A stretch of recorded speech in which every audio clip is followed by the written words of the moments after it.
Spice up your PowerPoints by adding animated videos of scientists. To do so in PowerPoint, click on Insert, Movie, Movie from File, and select the desired video file. Double-click on the movie image once it's inserted. This should bring up the Format Movie tab. Under Movie Options, you can choose to have the movie play when clicked or play automatically. Under Playback Options, you can choose to have it play once or a loop. Be sure to click Save. In this video, you can see that Darwin is now animated and tired and yawning.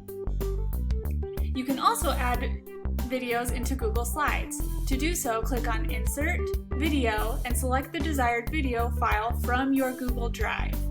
Once it's inserted, right-click on the video file and select Format Options. From there, you can choose to have the video on autoplay. Again, now you can see Darwin has come to life.